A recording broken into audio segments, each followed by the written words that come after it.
What's up, everybody? It's Grim, and you're watching Thrash Maniac 99 Wrestling, Gaming, and Metal videos. Hit the real intro.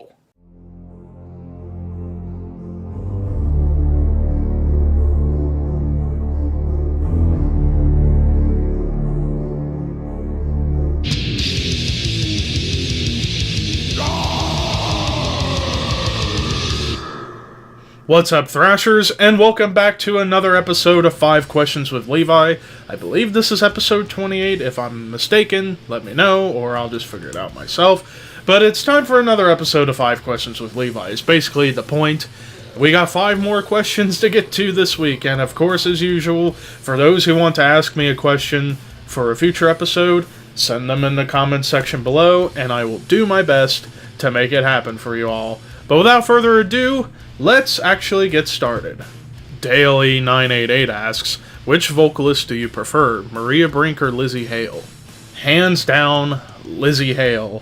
I don't like In This Moment all that much, although I understand Maria Brink is a talented singer, but I just prefer Lzzy Hale not only because she's hotter than Maria Brink, but I feel she's way more talented at everything than Maria Brink. That's just me, of course. I mean, she can play piano, play guitar, she can belt high notes that some rock women nowadays can't really hit. So, yeah, I would definitely go with Lzzy Hale. Plus, I like some Hailstorm, even though some of the recent stuff I have not been all that into.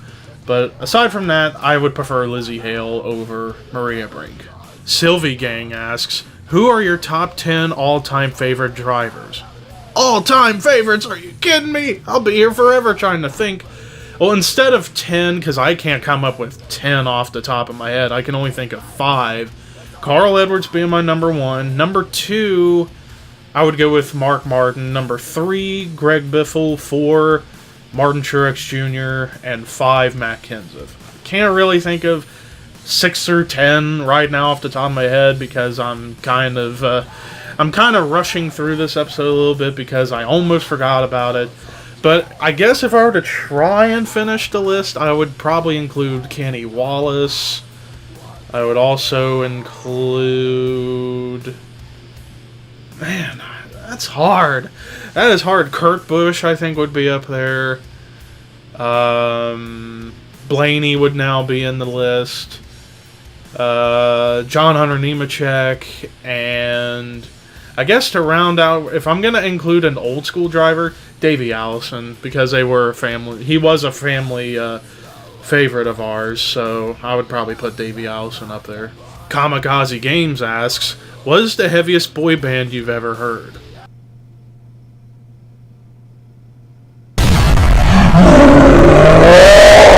Fat Fuck Behind a Burning Asshole asks, even though you're done watching NASCAR full-time next year, do you plan on making any NASCAR-related videos next year?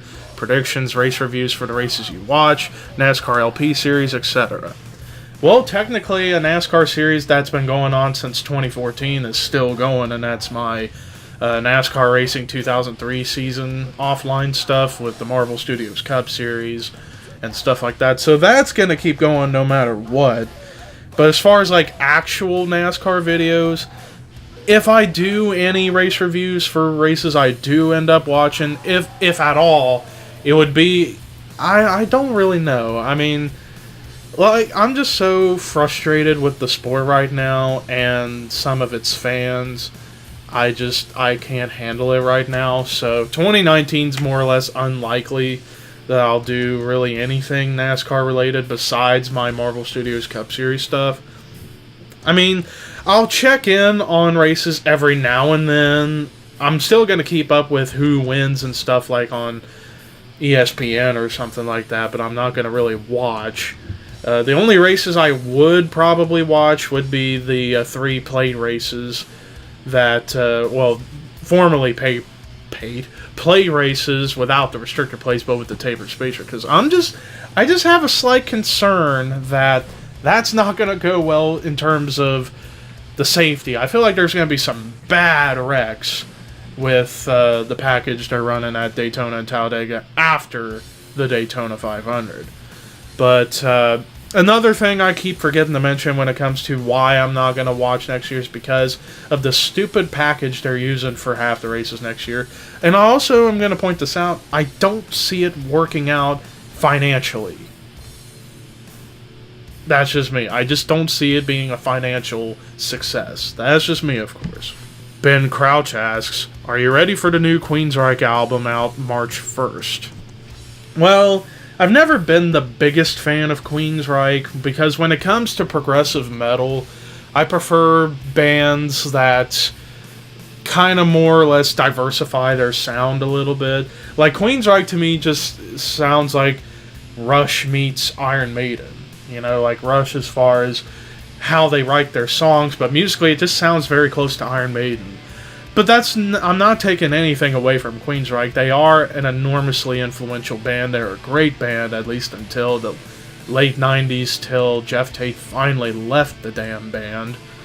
But I'm curious to hear the new Queensryche with Todd LaTorre on vocals, because I haven't heard much since the whole band split lawsuit stuff happened a while back.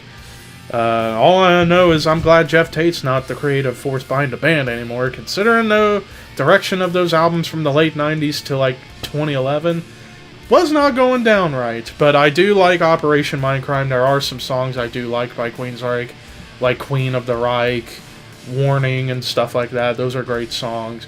But yeah, next year, I forgot to mention that next year, 2019, Mosh Pit Reviews will be coming back more in full swing. I'm going to try, and let me emphasize, I'm going to try to do my best to cover some albums next year and see where we go from there. So there you go with that. And this album will definitely be reviewed when it comes out March 1st. And that does it for our episode here of 5 Questions with Levi. As always, be sure to send questions in the comments section below.